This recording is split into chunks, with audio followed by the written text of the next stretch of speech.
टिड्ढों ने जब अपने लिए चींटियों से अनाज इकट्ठा करवाने लगे, तब चींटियों ने टिड्ढों को डराकर भगाने के लिए एक नकली चिड़िया बना डाली। अब चींटियां रात भर पहरा देती हैं, लेकिन जब चींटियों की रानी को ये बात पता लगती है कि फ्लिक ने सभी से झूठ बोला कि टिड्ढों से लड़ने वाले कुछ जाबाज योद्धा उन सभी टिड्ढों से लड़ने वाले हैं, असल में वो कोई योद्धा नहीं बल्कि सर्कस के नमूने हैं, तब रानी फ्लिक को हमेशा के लिए वहाँ से निकाल देती है। उसके बाद जल्दी जल्दी सारी चींटियां टिड्ढों के लिए अनाज इकट्ठा करने लगती है और फ्लिक के कुछ दूर जाते ही टिड्ढों का झुंड वहाँ आ जाता है। इतना कम अनाज देखकर टिड्ढों का सरदार गुस्सा करता है, क्योंकि उसने अगली बार धमकी के तौर पर 2 गुना अनाज देने के लिए बोला था, लेकिन ये तो आधा गुना भी नहीं है। उसके बाद चींटियों के बच्चे अनाज के पेड़ में छिप जाते हैं, लेकिन वहाँ 2 टिड्ढे आकर आपस में बात करते हैं कि चींटियों को अपने कंट्रोल में रखने के लिए बूढ़ी रानी को जान से मारना होगा। और उनके वहाँ से जाने के बाद रानी की छोटी बेटी अपने दोस्त फ्लिक को वापस बुलाने के लिए निकल जाती है। फ्लिक जब वापस लौटता है तब योजना के अनुसार उसके सर्कस वाले दोस्त टिड्ढों का ध्यान भटकाते हैं और फ्लिक और बच्चे उसके साथ चिड़िया में बैठ जाते हैं। लेकिन जब सर्कस रानी को जादू से गायब करके तितली को वापस लाते हैं, तब टिड्ढों का सरदार उन पर गुस्सा होकर उन्हें मारने के लिए आगे बढ़ता है, लेकिन फ्लिक तब तक नकली चिड़िया को नीचे ला चुका होता है, जिससे सभी टिड्ढे और चींटियां वहां से भागने लगती हैं। लेकिन सर्कस का मालिक अपने स्किल से उस नकली चिड़िया को जला देता है,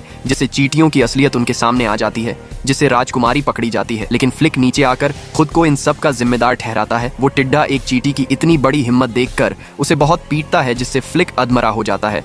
लेकिन फिर भी वो उस टिड्ढे से कहता है कि हम चींटियां तुम्हारी गुलाम नहीं हैं और ना ही हमें तुम्हारी जरूरत है, बल्कि हमारी जरूरत तुम्हें है और हम तुमसे ज्यादा ताकतवर हैं।